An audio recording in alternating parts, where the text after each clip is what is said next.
So, welcome back to the garage. We got something a little bit different today. Today we've got this 1956 John Deere, or Ford 960. It's actually a family tractor that has, I think, become mine. It was my great-grandfather's tractor, and it sat in a barn for 20 years or so. Then about 5 or 10 years ago, I got it out and got it running for the first time since. And then college happened, life happened, it got sat. The key that I put in it, because originally it needed a key switch, actually fell out, burned up the wires. It was an ordeal.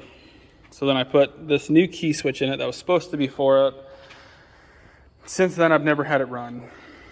I know I did a new solenoid, new switch. I have not messed with any of the wiring. I forgot to bring my test stuff today. Brought a new battery, new key switch. So I guess I'll throw it in and see what happens. I don't even know if there's gas in this thing anymore. If it is, it's probably not good. I want to say maybe I filled it up a year ago, or at least topped it off, thinking it would run, but it didn't. I actually do have the hood for it.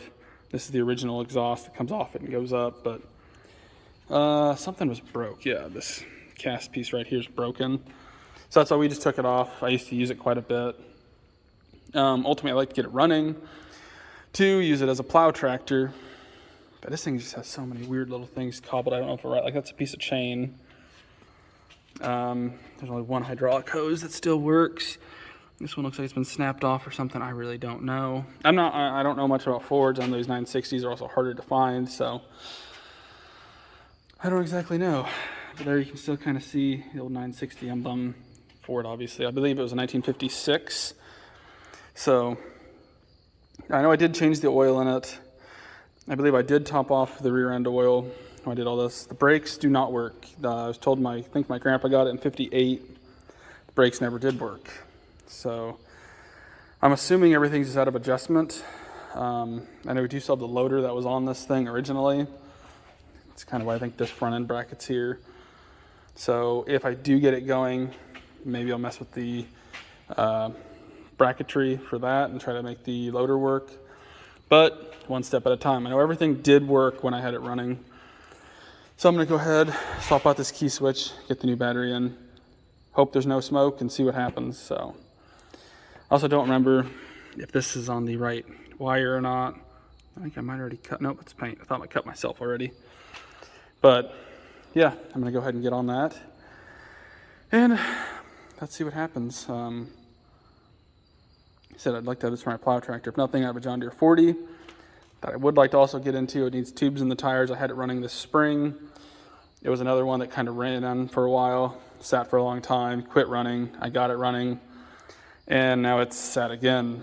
So just kind of see what we can do with this. So let's see what happens.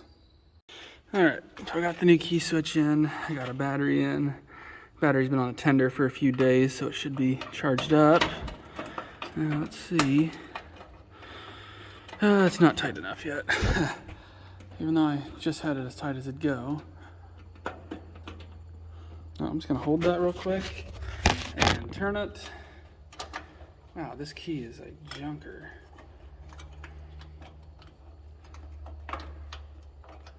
It won't turn no matter what I'm doing now. There it goes. It wasn't in all the way.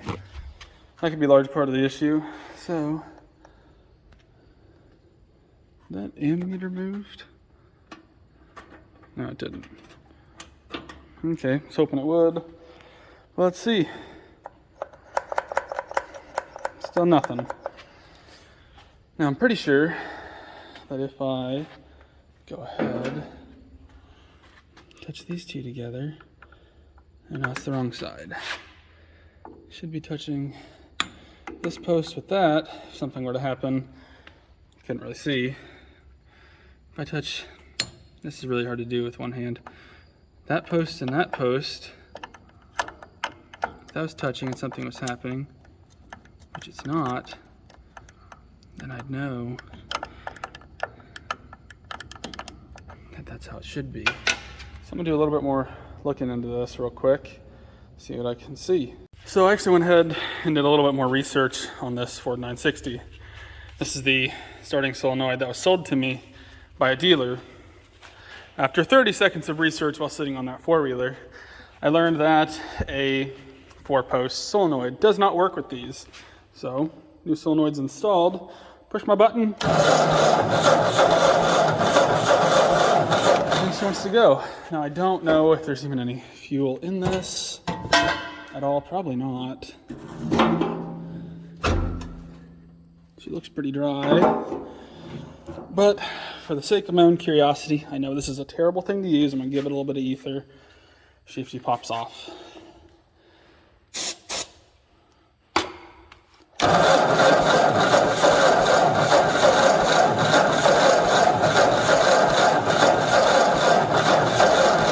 Oh, I actually forgot my spark tester.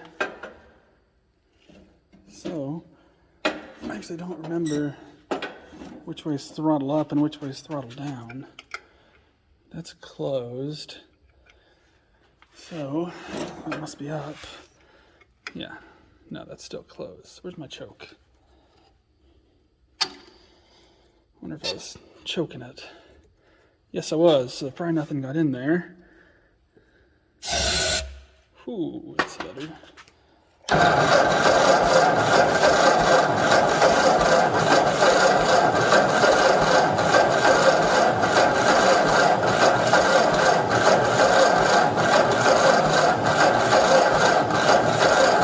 Seems very likely that I could have lost spark.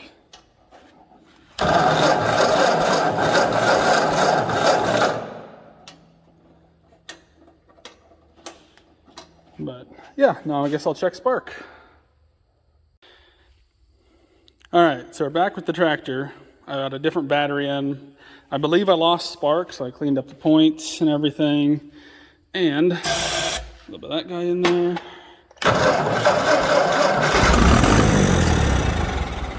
And she fires. So that'll probably be it for this guy for a little bit until I get some gas and try putting the loader on it and get it home and everything. But the Ford 960 at least can once run again. It was a little bit of a fight to revive it, but not too bad. All electronic junk that has been screwed up in the past by myself because I believed I had the right parts when in fact I clearly didn't. So that'll be it. Probably get some headlights for this guy, see if everything here works. I don't even know if there's one on the other side. Try to get the hood back on it, some other stuff, you know. But yeah, that'll be it for the old Ford 960. Thanks for watching.